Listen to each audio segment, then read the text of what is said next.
1994년 4월입니다. 르완다, 아프리카 르완다에서 있었던 일입니다. 후투족 대통령이 탑승한 비행기가 격추되는 일이 발생했는데요.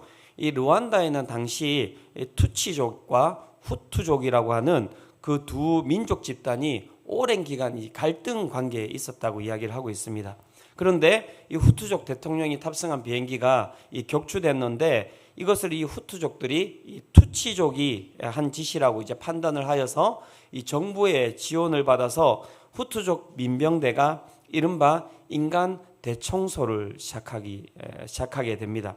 석 달 동안 8만 명의 투치족과 온곤파 후투족이 이 후투족 민병대에 의해서 총에 맞고, 총에 맞는 걸로 끝나는 것이 아니라 불태워지고 칼에 찔리고 곤봉에 맞아 살해되었다고 합니다. 이 어마어마한 사건이었어요. 저도 그때 이제 기억이 납니다. 그 르완다 사건을 생각을 하면요.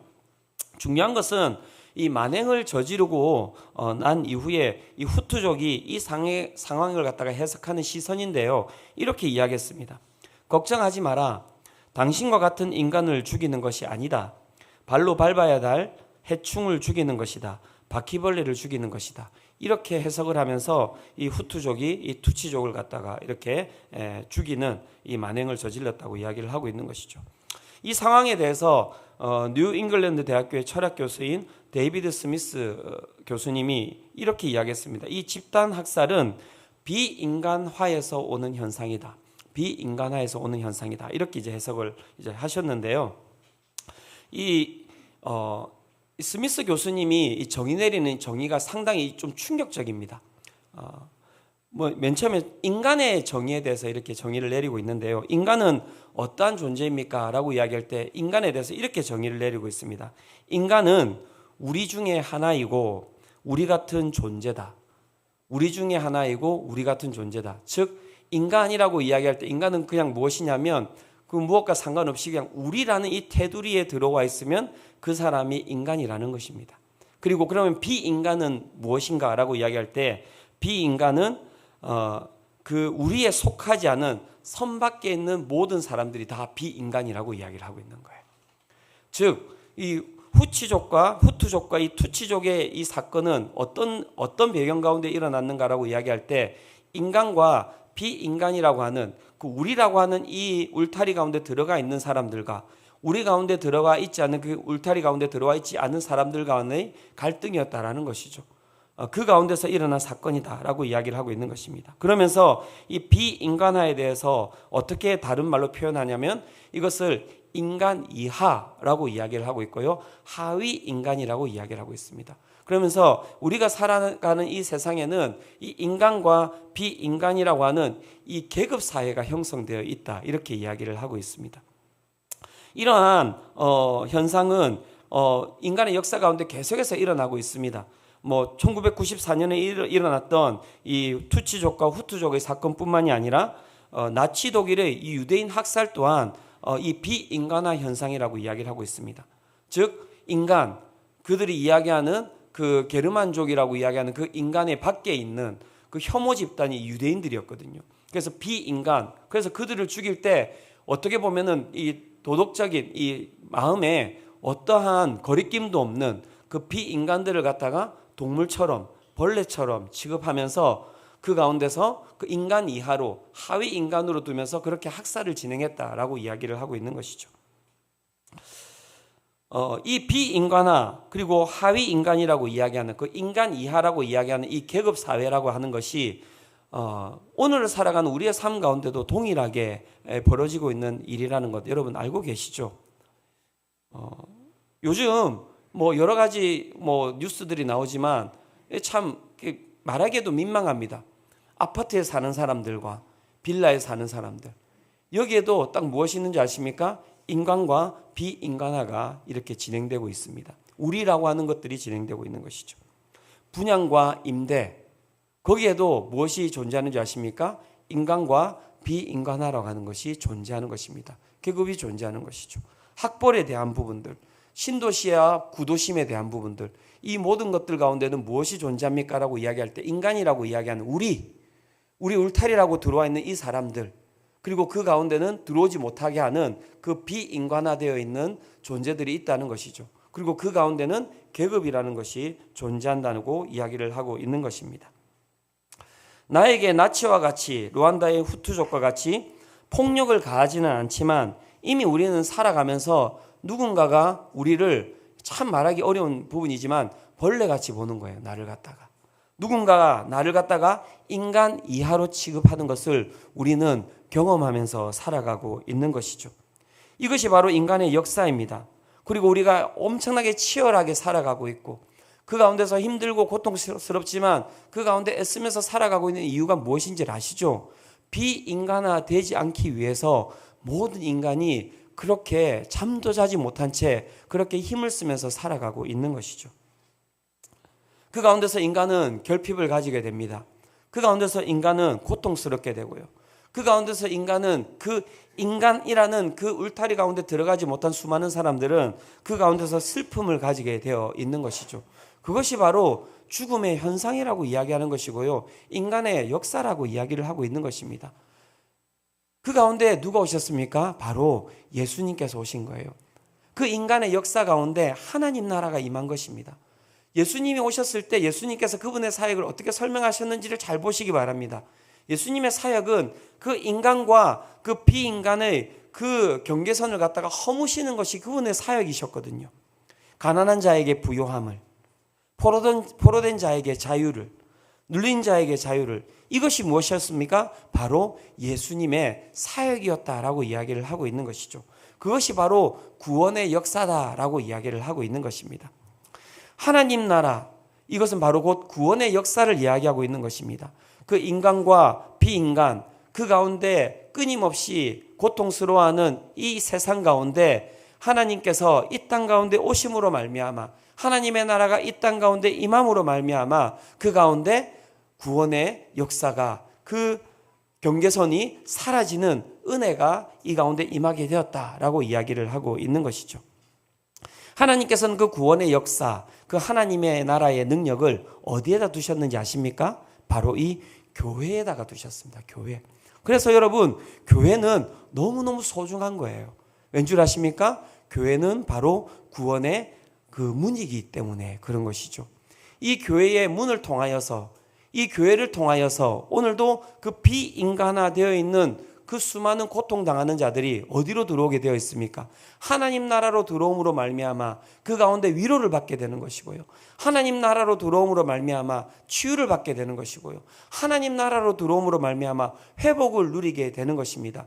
그래서 예수님께서는 끊임없이 다니셨던 곳이 어디입니까? 아픈 자들을 위하여서, 그 가운데 가난한 자들을 위하여서, 그 가운데 고통당하는 자들을 위하여서 끊임없이 예수님께서 다니셨던 이유는 무엇이냐면 그들을 구원하기 위하여서 그렇게 다니셨던 것이죠. 그래서 이 소중한 교회, 주님께서 만들어 놓으신 이 구원의 문, 이 여러분 구원의 능력인 이 교회를 우리는 소중하게 갖고 가는 것이 너무너무 중요한 것입니다. 이 교회의 본질이 훼손된다고 하는 것은 여러분 크나큰 여러분 고통 가운데 거하는 것입니다. 왠 줄 아시죠? 오늘도 고통 가운데 거하는 사람들이 이 교회를 통하여서 회복을 누리고 치유를 누리고 그 사랑을 누리는데 이 교회가 그 본질을 갖다가 여러분 훼손시켜버리면 그 회복과 치유와 사랑과 은혜를 경험해야 될 사람들이 그것을 경험하지 못하게 되는 것이죠. 그래서 우리는 교회를 아름답게 세워갈 필요가 있는 것입니다. 오늘 우리가 이 사도신경 8번째 나는 믿습니다. 거룩한 교회와 성도의 교제를 이것을 통하여서 우리가 살펴볼 부분은 무엇입니까? 이 교회의 본질이 무엇인지, 우리가 교회를 세운다고 하는데 우리는 어떤 교회를 세워야 되는지에 대해서 이야기를 하고 있는 것이죠. 교회의 본질에 대해서, 교회의 본성의 그 속성에 대해서는 이 4가지가 있습니다. 이 4가지를 우리 성도님들께서 잘 기억하실 필요가 있는데요. 먼저 이 교회의 본질, 우리가 지켜야 할 교회의 속성, 이 4가지를 먼저 살펴보고자 합니다. 첫 번째 우리가 살펴봐야 할 교회의 본질은 무엇입니까? 첫 번째, 교회는 거룩하다는 것입니다. 교회는 거룩하다는 것입니다. 거룩하다라고 하는 것은 무엇일까요? 거룩하다는 것은 무엇입니까? 거룩하다라고 하는 것은 구별되다라는 뜻을 가지고 있습니다. 다르다라는 뜻을 가지고 있습니다. 분리되어 있다라는 뜻을 가지고 있습니다. 그래서 이 개념을 우리는 너무 어렵게 생각할 수 있는데요. 이 개념은 되게 단순한 개념입니다. 로마서 1장 7절에 이렇게 이야기를 하고 있는데요. 로마서 1장 7절 같이 한번 읽어보도록 하겠습니다. 자, 시작.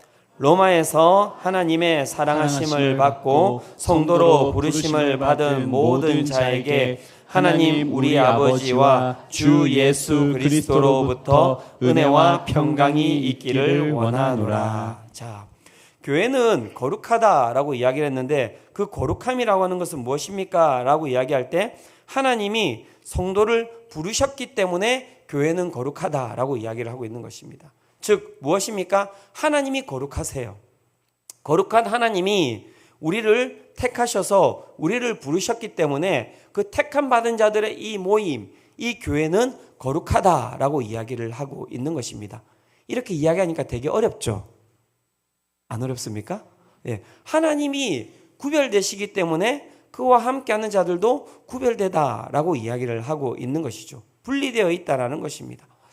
제가 이전에 좀 교제하던 분이 이 대기업의 부사장이셨어요. 그래서 어느 날 이제 좀 저를 부르셔서 제가 이제 이제 회사에 가게 되었거든요. 제가 이제 제 차 이렇게 니로를 타고 이렇게 이제 갔습니다. 입구에 딱 들어갔는데 경비가 딱 세우지 않습니까? 그래서 어느 분 찾아오셨습니까? 이렇게 이야기하길래 제가 누구 부사장님 뵈러 왔습니다. 이렇게 했더니 준비되어 있습니다. 자, 문을 딱 열어두시더니 자, 들어가셔서 좌측으로 가셔가지고 가시면은 거기에 주차장이 있습니다. 이렇게 이제 자세하게 설명을 해주시는 거예요. 그래서 제가 이제 차를 몰고 딱 이렇게 갔더니 주차장에 싹 다 검은 차예요. 제 차 빼고. 그러니까 거기에는 제가 되는 곳이 아닌데 제가 거기에다가 딱 된 거예요. 제가 되고 딱 나왔더니 앞에 비서분이 나와 계셨어요. 그래서 이렇게 기다리고 있었다고 이렇게 들어가시면 되겠다고 저를 이렇게 안내해 주시는 거예요. 이게 바로 거룩함이에요, 여러분.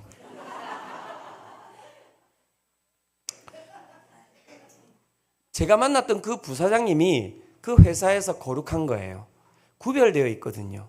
그 부사장이라는 자리가, 임원이라는 자리가 구별되어 있는 자리예요. 그런데 제가 그분을 만나는 것만으로 어떻게 해요?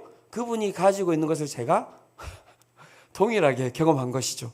그다음부터는 부담스러워서 안 갔습니다. 그게 못 가겠더라고요. 네. 그래서 제가 가면서도 그 비서만한테 너무 죄송해요. 이렇게 안 하셔도 되는데 제가 잘 찾아갈 수 있는데 혹시라도 저 때문에 어려우셨다면 마음을 잘 푸셨으면 좋겠다라고 제가 이야기를 드렸거든요. 예. 거룩하다는 것은 다른 것이 어려운 게 아니에요. 개념이. 하나님께서 이 세상과 구별되세요. 그 하나님께서 우리를 갖다가 어떻게 해요? 택하셨단 말이죠. 그래서 우리는 어떻습니까? 우리는 이미 존재론적으로 어떻게 해요? 거룩한 거예요. 그것이 바로 이 교회는 거룩하다라고 하는 것을 이야기하는 것이고요. 두 번째 거룩하다는 이 의미에 들어가 있는 것은 무엇이냐면 하나님께서 이 교회의 머리가 되신다는 것입니다. 하나님께서 이 교회의 머리가 되신다는 것. 그것은 무엇입니까? 이 교회가 가지고 있는 라이프 스타일, 이 교회가 가지고 있는 결정, 이 교회가 가지고 있는 판단, 그리고 이 교회가 가지고 있는 삶의 행위가 하나님께서 머리시기 때문에 그 머리신 하나님께서 어떻게 해요? 이 몸이 어떻게 살아가야 될지에 대해서 어떻게 해주십니까? 말씀을 주시는 거예요. 명령을 하는 것이죠. 그래서 이 교회는 하나님의 뜻대로 어떻게 해요? 살아가는 것이죠. 그래서 이 교회는 어떻습니까? 세상과 분리될 수밖에 없는 것입니다. 세상과 다를 수밖에 없는 것입니다. 그것을 예수님께서 산상수훈 가운데서 거룩이 무엇인지에 대해서 정확하게 우리 가운데 설명을 해주셨습니다. 마태복음 5장 38절에서 48절 한번 띄워주시면 이렇게 이야기합니다. 한번 보십시오. 또 눈은 눈으로 이는 이로 갚으라 하였다는 것을 너희가 들었으나 세상은 어떻게 살아갑니까? 눈은 눈으로 갚고 이는 이로 갚는다는 거예요. 그런데 예수님께서 어떻게 말씀하셨습니까? 나는 너희에게 이르노니 악한 자를 대적하지 말라. 누구든지 내 오른편 뺨을 치거든 왼편도 돌려대며 또 너를 고발하여 속옷을 가지고자 하는 자에게는 겉옷까지도 가지게 하며 또 누구든지 너로 억지로 오리를 가게 하거든 그 사람과 심리를 동행하고 내게 구하는 자에게 주며 내게 꾸고자 하는 자에게 거절하지 말라. 예, 이것이 무엇입니까? 바로 하나님 나라의 삶이라고 이야기를 하고 있는 것이죠. 이 거룩하다는 것입니다. 세상은 눈에는 눈이고 이에는 이지, 오른뺨 치면 왼뺨도 치고 그 가운데 돈 달라고 하면 속옷 달라고 하면 속옷을 주는 게 아니라 그 사람 속옷을 뺏는 것이고, 오리를 가자고 하면 천만의 말씀 너나 가라 이렇게 이야기하는 것이 세상의 이 논리인데, 우리는 그게 아니라는 거예요. 우리는 다르게 살아간다고 이야기를 하고 있는 것이죠. 또 예수님께서 뭐라고 하십니까? 43절에 보면 이렇게 이야기합니다. 또 내 이웃을 사랑하고 내 원수를 미워하라 하였다는 것을 너희가 들었으나 세상은 내 이웃을 사랑하고 너희 원수는 미워하는 것이다 라고 이야기하지만 우리가 살아가는 삶은 그렇지 않다는 거예요. 나는 너희에게 이르노니 너희 원수를 사랑하며 너희를 박해하는 자를 위하여 기도하라. 이같이 한즉 하늘에 계신 너희 아버지의 아들이 되리니. 자, 보십시오. 하늘에 계신 너희 아버지의 뭐라고요? 아들이 될 것이다. 그렇죠? 하나님께서 우리 가운데 하나님이 거룩하시기 때문에 우리도 거룩하다는 것이 바로 이 뜻을 이야기하는 것입니다. 그러면서 이 뒤에 이렇게 이야기하고 있습니다. 하나님이 그 해를 갖다가 악인과 선인에게 비추시며, 악인이라고 하나님께서 해를 비추지 아니하시고 선인에게만 해를 비추시는 것이 아니라 하나님께서는 사랑이시라는 거예요. 그래서 악인에게도 해를 비추시고 선인에게도 해를 비추신다고 이야기를 하고 있는 것이고, 또 비를 의로운 자와 불의한 자에게 내려주심이라. 하나님이 이 원수를 사랑하고 계시는 것처럼 너희도 그래서 어떻게 하라는 것입니까? 원수를 사랑해야 된다라고 이야기를 하고 있는 것이죠. 이것이 무엇입니까? 바로 거룩한 삶이다 라고 이야기를 하고 있는 것입니다. 사랑하는 성도 여러분, 우리 옆에 있는 분들 한번 보시면서 사랑합니다 한번 이야기해 보시겠습니까? 네, 옆에 있는 분이 원수는 아닙니다 여러분. 네, 그렇죠? 예. 그래서 교회는 세상 사람들과 시선이 다른 겁니다. 세상 사람들과 시선이 다른 겁니다. 세상 사람들과 표정이 다른 것입니다.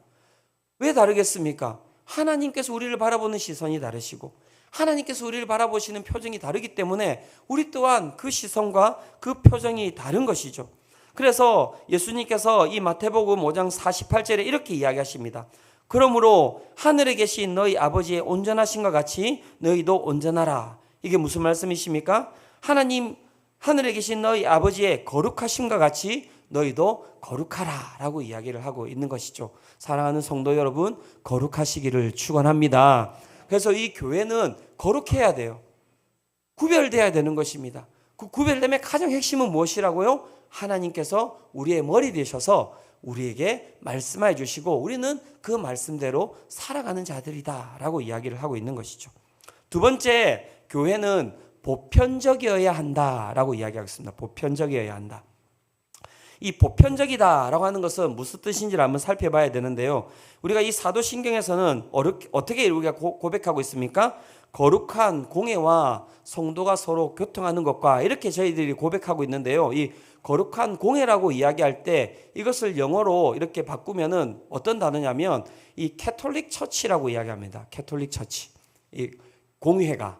그러니까는 많은 분들이 이 캐톨릭 처치라는 이 단어 때문에 이 사도신경은 우리가 외우면 안 되는 것이다, 믿으면 안 되는 것이다 라고 이야기를 하고 있는데요. 이 캐톨릭이라고 하는 이 단어는 그 우리가 이야기하는 이 성당, 가톨릭 교회를 이야기하는 것이 아니라 이 캐톨릭이라는 단어가 가지고 있는 이 그 단어 본질을 이야기하는 것입니다. 이 단어의 뜻이 무엇인지 아십니까? 예, 단의 뜻이 무엇이냐면 보편적이다라는 뜻을 가지고 있는 것입니다. 보편적이다. 그래서 우리는 이 교회가 보편적입니다라고 이제 고백하고 있는 것입니다. 이 교회는 보편성을 잃어버리면 안 된다는 거예요. 그렇다면 이 보편성이라고 하는 것은 어떤 뜻을 가지고 있는 것일까요? 이 보편적이라는 뜻은 무엇이냐면 교회가 인종, 지역, 재산, 학력, 신분, 나이를 따지지 않는다는 것입니다. 이게 보편성이에요. 그래서 하나님 아래 모든 인간은 동일하다는 것입니다. 정말 중요한 부분이다. 하나님 아래 모든 인간은 동일하다는 것입니다. 그래서 교회는 누구든지 들어올 수 있어야 하는 장소가 되어야 된다는 것이죠. 사기꾼, 술주정뱅이, 살인자, 거지, 독재자도 들어와서 편한 마음으로 예배를 드릴 수 있는 곳, 그것이 어디입니까? 바로 교회 공동체다라고 이야기를 하고 있는 것이죠.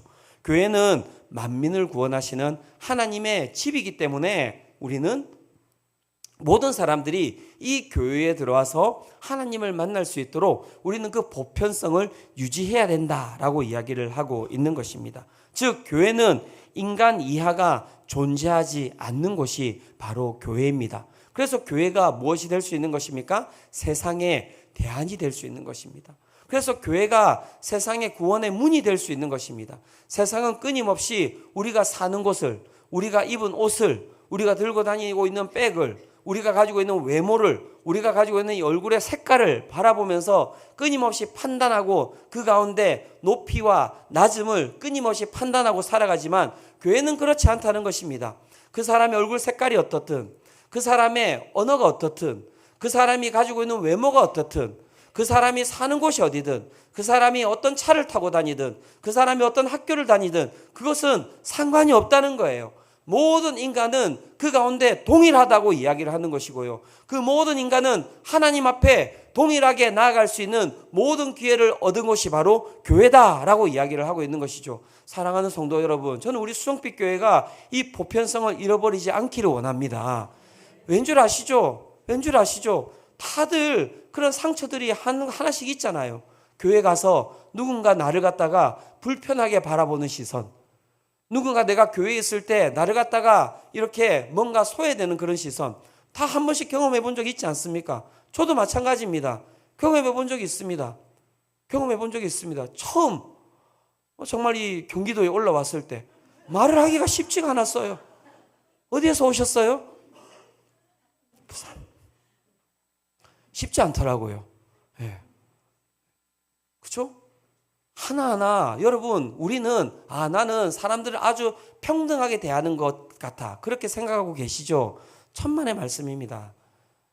내가 어디를 가고 있는지, 내가 누구하고 만나고 있는지, 내가 다니는 동선을 잘 살펴보시면 나는 그 사람들 외에는 다른 사람들을 안 만나는 거예요. 내가 다니는 곳이 인간이고요, 내가 다니지 않는 모든 것은 다 비인간입니다. 그래서 내가 다니지 않는 곳에, 내가 교제하지 않는 그 사람들을 만날 때 사람들은 부담스러워해요. 어려워합니다. 그 가운데서 인간 이하로 비인간화 시키는 일들이 거기에서 일어나는 거예요. 그래서 여러분, 겸손해야 됩니다. 내 눈을 갖다가 항상 낮춰야 됩니다. 나는 안 그럴 거라고 생각하지 마세요. 나도 그럴 수밖에 없는 존재입니다. 누군가 내 눈에 거슬리는 사람들이 있다면 깨달으셔야 됩니다. 내가 잘못 가고 있는 것이구나. 누군가 내 마음 가운데 걸리는 사람들이 있다면 기억하셔야 됩니다. 내가 잘못 가고 있는 것이구나. 내가 교회의 보편성을 그 가운데 깨트리고 있는 거구나. 그래서 저는 항상 기도합니다. 왠줄 아시죠? 제가 그 문 앞에서 항상 여러분들을 갖다가 환하게 웃고 있는데 모든 분들에게 동일하게 표정을 짓기를 원합니다. 동일하게. 그런데 제가 이제 이 얼굴이 막 이래저래 눈코입이 크다 보니까요, 그러니까 진하다 보니까 제가 이렇게 가만히 있으면 무서운가 봐요. 좀 그렇습니까? 감사합니다. 그렇죠. 네. 어떤 표정을 짓고 있든지 네, 오해하지 마시고, 혹시라도 제 표정에 상처받으신 분들이 계시다면 와서 말씀해 주시면 제가 거듭거듭 사과하겠습니다. 아무 생각이 없는 표정입니다. 그렇게 꼭 기억해 주시기를 바랍니다. 기억하셔야 됩니다. 교회는 보편적이어야 합니다. 수많은 사람들이 교회에 오지 않는 이유 뭐 때문인지 아십니까? 교회는 이런 사람들만 갈 수 있다라는 편견에 갇혀있기 때문에 그런 것입니다. 그런 부분에 우리 수성빛 교회가 여러분 이 2주년을 맞이하여서 다시 한 번 더 우리를 살펴보기를 원합니다. 우리가 이렇게 걸어오는 이 기간 동안에 우리 누구를 판단하지 않았습니까? 누구를 정죄하지 않았습니까? 누구를 오지 못하도록 내 시선으로, 내 표정으로 그렇게 막지는 않았습니까? 그렇다면 다시 한 번 더 우리가 회복하고 다시 한 번 더 우리의 삶을 바꾸어서 그렇게 나아가는 우리 모든 성도님들 되시기를 축원합니다. 세 번째, 교회는 어떤 것입니까? 교회는 하나다라고 이야기를 하고 있습니다. 교회는 하나여야 한다는 것입니다. 교회가 하나다라고 하는 것은 무엇을 뜻하는 것입니까? 그것은 한 분이신 하나님을 믿는다는 것입니다. 그리스도인의 믿음은 본질적으로 하나일 수밖에 없다는 것입니다. 우리 가운데 저는 기억하시기 바랍니다. 다른 믿음은 없습니다. 우리 가운데 오직 유일한 믿음은 무엇이냐면 예수 그리스도를 우리가 머리로 그 예수 그리스도를 따라가는 삶을 살아가는 것, 그것이 바로 우리의 믿음이라고 이야기를 하고 있는 것이고 이것이 우리의 본질이라는 것입니다. 이것 외에는 모든 것이 다 바뀌어야 되는 것입니다. 선하게 바뀌어야 되는 것입니다. 아시죠? 그죠? 이거 외에는 우리가 모든 것을 다 변화시켜 나가야 될 필요가 있다는 것이죠. 하지만 변화되지 않아야 될 것은 무엇입니까? 예수 그리스도께서 우리의 머리가 되신다는 것입니다. 그것은 본질입니다. 그것은 바뀌지 않아야 되는 것입니다. 그래서 이 교회는 그 모든 것들을 다 내려놓고 그 하나를 우리가 지키기 위해서 그렇게 싸우며 나가는 것이 교회의 모습이다라고 이야기를 하고 있고요. 이 교회뿐만이 아니라 이 교회는 그래서 하나다라고 하는 것에 들어가 있는 의미는 무엇이냐면 이 땅에 이런 믿음을 가지고 나가는 모든 교회는 다 하나다라고 이야기를 하고 있는 것이죠. 그래서 많은 분들이 물어볼 수 있습니다. 왜 목사님 꿈 넘어 꿈 프로젝트를 하는 것입니까? 라고 이야기할 때 다른 것이 아닙니다. 이 뒤에 나와 있는 이 교회가 어떤 교회입니까? 우리와 하나된 교회이기 때문에 그런 것이죠. 그래서 우리만 잘 살고 우리만 잘 먹고 이것은 안 되는 것입니다. 우리가 하나된 이 모든 교회가 어떻게 해요? 함께 건강하게 함께 아름답게 만들어져 가야 될 필요가 있기 때문에 오늘 우리가 함께 헌금해서 이 헌금으로 어떻게 해요? 우리 옆에 있는 이웃교회를 세워나가는 작업을 해나가고 있는 것이죠. 아시겠죠? 네, 여기에 교회의 본질이 있다는 거예요. 교회의 본질이 있다는 것입니다. 그래서 교회는 하나이다. 그리고 그렇기 때문에 교회는 또 다른 하나의 교회를 세워나가는 것이 교회의 본질이다라고 이야기를 하고 있는 것입니다. 네 번째, 교회는 사도적이어야 한다라고 이야기를 하고 있습니다. 교회는 사도성을 가지고 있어야 된다. 이것은 무엇이냐면 이 12제자가 가지고 있었던 그 믿음과 12제자가 가지고 있었던 그 사도들의 신앙을 이 교회가 동일하게 따라가야 된다라고 하는 것을 뜻하는 것입니다. 그래서 지금 제가 무엇을 설교하고 있는 것입니까? 사도들의 믿음이었던 이 사도신경을 계속해서 우리 성도님들에게 이렇게 설교를 하고 있는 것이죠. 너무너무 중요한 것이죠. 그런데 참 이게 정말 기가 막힌 게 뭐냐면요. 제가 이걸 갖다가 딱 창립 2주년 기념주일 때 맞추어서 딱 이 사도신경의 8번째 이 교회에 대해서 내가 설교해야 되겠다. 그렇게 제가 준비하고 했겠습니까? 안 하고 했겠습니까? 예. 정말 저는 거기까지 머리가 안 돼요. 예. 그런데 하나님께서 정말 기가 막히신 거예요. 제가 그래서 준비하면서 우와, 어떻게 이렇게 하나님께서 참 기가 막히게 이렇게 딱 준비해 주셨지? 이 창립 2주년 기념주의를 맞이하여서 이 수정빛 교회가 타락하지 않도록 본질을 훼손하지 않도록 다시 한 번 더 우리가 무엇을 세워야 되는지 어디를 향해서 나아갈지에 대해서 다시 한 번 더 우리 가운데 말씀해 주시는 것이잖아요. 그래서 이 교회 본질을 우리 성도님들이 꼭 기억하셔야 됩니다. 아시겠죠? 그래서 교회는 이 사도들이 가지고 있었던 이 신앙을 끊임없이 함께 받아들이면서 그 사도들에게 위임되었던 무엇을 주셨습니까? 하나님께서 명령을 주셨는데 그 명령을 우리도 함께 그 가운데 따라가고 있는 것이 교회의 모습이다라고 이야기를 하고 있는 것이죠. 예수님의 명령이 무엇입니까? 마태복음 28장 18절에서 20절이 그 예수님께서 교회에게 주셨던 명령을 이야기를 하고 있는데요. 같이 한번 읽어보도록 하겠습니다. 자, 시작. 예수께서 나와 말씀하여 이르시되 하늘과 땅의 모든 권세를 내게 주셨으니 그러므로 너희는 가서 모든 민족을 제자로 삼아 아버지와 아들과 성령의 이름으로 세례를 베풀고 내가 너희에게 분부한 모든 것을 가르쳐 지키게 하라. 볼지어다 내가 세상 끝날까지 너희와 항상 함께 있으리라 하시니라. 아멘. 예수님께서 사도들에게 어떤 명령을 하셨습니까? 너희는 가서 모든 민족으로 제자를 삼아서 그들에게 세례를 베풀고 너희에게 분부한 모든 것을 가르쳐 지키게 하라. 자, 이것을 잘 살펴보셔야 됩니다. 이것이 무엇입니까? 결국 인간화와 그 다음에 비인간화가 되어 있는 이 죽음의 고통 가운데 있는 이 세상 가운데 우리가 나아가는 본질은 무엇이냐면 구원의 걸음인 거예요. 세상이 할 수 없는 것들을 우리는 하나 되게 만드는 자들입니다. 세상이 할 수 없는 것들을 우리는 안으면서 나아가는 자들입니다. 세상이 사랑할 수 없는 것들을 이 교회는 사랑하면서 나아가는 그 여러분 아주 구원의 공동체다라고 이야기를 하고 있는 것이죠. 그런데 그 구원의 모습이 어떻게 드러나는 것이라고 이야기를 하고 있습니까? 모든 민족으로 제자를 삼아 아버지와 아들과 성령의 이름으로 세례를 베풀고 너희에게 분부한 모든 것을 가르쳐 지키게 하라라고 이야기를 하고 있는 것이죠. 그래서 이 창립 2주년 기념 주일 때 오늘 무엇을 하고 있는 것입니까? 조금 뒤에 세례식을 할 거예요. 세례식을. 그래서 기억하게 할 것입니다. 매년 창립 기념 주일 때 저희는 이렇게 세례식을 할 겁니다. 왠 줄 아시죠? 이것이 교회의 본질이기 때문에 그렇습니다. 그래서 교회의 본질은 두 가지로 드러날 수 있는 것이죠. 오늘 우리 가운데 첫 번째는 무엇입니까? 동일한 건강한 교회를 세워가는 것입니다. 그리고 어떤 것입니까? 한 명 한 명의 영혼을 세워가는 것, 그것이 바로 교회의 본질이라고 이야기를 하고 있는 것이죠. 오늘 일부 예배 때는 우리 2명의 아이들이 입교와 세례를 받을 거예요. 미안해, 힘들지? 조금만 참아. 잘 참고 있어.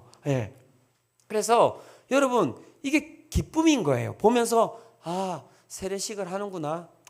입교를 하는구나. 이게 아니에요. 이 가운데서 우리는 무엇을 보게 되는 것입니까? 하나님의 나라가, 구원의 나라가 확장되는 것을 보게 되는 것입니다. 하나님의 구원의 사역이 오늘도 이 교회를 통하여서 이루어지는 것을 우리가 보게 되는 것이죠. 사랑하는 성도 여러분, 이 사명을 꼭 기억하시면서 나아가시기를 축원합니다. 뒤에 한 2-3장이 더 있는데요. 이제 말씀을 마무리하고자 합니다.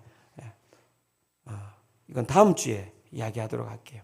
그래서 성도의 교제에 대한 부분들은 다음 주에 이야기를 하고요. 오늘 우리가 좀 마무리를 해야 될 부분은 교회는 무엇인가입니다. 교회는 무엇인가입니다. 우리는 나는 교회를 믿습니다 라고 이야기를 하는데 그 믿음 가운데 우리가 들어가 있는 그 교회의 본질은 무엇인가에 대해서 우리는 오늘 함께 살펴봤거든요. 첫 번째 교회는 어떤 곳입니까? 거룩한 곳입니다. 두 번째 교회는 어떤 곳입니까? 보편적인 곳입니다. 세 번째 교회는 어떤 곳입니까? 교회는 하나라고 이야기를 하고 있고요. 네 번째 교회는 어떤 곳입니까? 사도성을 가지고 나아가는 것이 바로 교회다라고 이야기를 하고 있는 것이죠. 그런데 무엇보다도 이 많은 것들을 기억하셔도 좋겠지만 이 이미지 하나를 기억하시기 바랍니다. 교회는 어떤 것입니까? 교회는 빛으로 그 가운데 소금으로 이 세상 가운데 구원의 발걸음을 걸어가는 것이 교회라는 거예요. 하나님께서 우리를 그 빛으로 부르셨습니다. 그 소금으로 부르신 것입니다. 그래서 마태복음 5장 13절에서 14절에는 이렇게 이야기를 하고 있는 것입니다. 마태복음 5장 13절과 14절 같이 한번 읽어보도록 하겠습니다. 자, 시작. 너희는 세상의 소금이니 소금이 만일 그 맛을 잃으면 무엇으로 짜게 하리요? 후에는 아무 쓸데없어 다만 밖에 버려져 사람에게 밟힐 뿐이니라. 너희는 세상의 빛이라. 산 위에 있는 동네가 숨겨지지 못할 것이요. 자, 예수님께서 그래서 우리를 무엇이라고 말씀하셨습니까? 우리는 세상의 소금이고 우리는 세상의 빛이라는 것입니다. 사랑하는 성도 여러분, 이 수정빛 교회가 세상의 소금과 빛으로 세워지고 있습니까? 우리는 끊임없이 물어봐야 될 것입니다. 그리고 다시 한 번 더 우리는 마음을 다져야 됩니다. 다시 한 번 더 우리가 함께 마음을 다져야 됩니다. 모든 구성원들이 함께 이 마음을 다지고 나아가야 됩니다. 주님, 우리가 정말 걸어가는 이 걸음 가운데 진정한 소금의 역할을 감당하게 해 주시옵소서. 우리가 걸어가는 이 걸음 가운데 빛의 역할을 담당하는 자들이 되게 해 주시옵소서. 저는 그래서 항상 기대하고 항상 기도하고 있습니다. 우리 수정빛교회 성도님들이 걸어가는 그 길 가운데 정말 소금의 역할을 감당하는 일들이 일어나기를, 그 공동체가 맛을 갖다가 회복하는 그 역사를 경험하기를, 우리 성도님들이 걸어가는 그 길 가운데, 그 가정 가운데, 그 직장 가운데, 그 사회 가운데 우리 성도님들이 걸어갈 때 그 가운데 어둠의 권세가 사라지고 그 가운데 빛의 역사가 일어나기를 저는 기도하고 있습니다. 우리가 그런 기대함을 가지고 정말 2년밖에 안 됐지만 여러분, 우리 교회가 50년, 100년 그렇게 오래 가는 게 중요한 것이 아닙니다. 1년을 우리가 살아간다 할지라도, 하루를 살아간다 할지라도 그 하나님께서 우리에게 주신 그 속성을, 그 본질을 가지고 그렇게 나아가는 우리 모든 수정빛교회 성도님들 되시기를 축원합니다. 이 시간 우리 함께 이 찬양 드리면서 우리 주님께 나아가기를 원하는데요. 우리를 사용하소서. 우리를 사용하소서. 다시 한 번 더 기억하시기를 바랍니다. 1만 성도 파송 운동을 한 가장 큰 이유는 무엇이냐면 교회다운 교회를 세워가기 위하여서입니다. 이 교회를 통하여서 정말 이 세상에 그 하나님의 빛이 드러나게 하기 위하여서입니다. 오늘도 세상은 끊임없이 끝간데 없이 여러분 가고 있는 것을 보셔야 됩니다. 얼마나 수많은 고통들이 가고 있습니까? 그 비인간화되어 가고 있는 그 모습 가운데서 얼마나 많은 사람들이 박탈당하고 있습니까? 고통당하고 있습니까? 중요한 건 우리 장년들은 어느 정도 다 이 정도 살아왔으니까는 그렇다 치더라고요. 우리 청년들을 바라보시기 바랍니다. 우리 다음 세대를 바라보시기 바랍니다. 얘들을 바라보면 너무 마음이 아파요. 왠 줄 아시죠?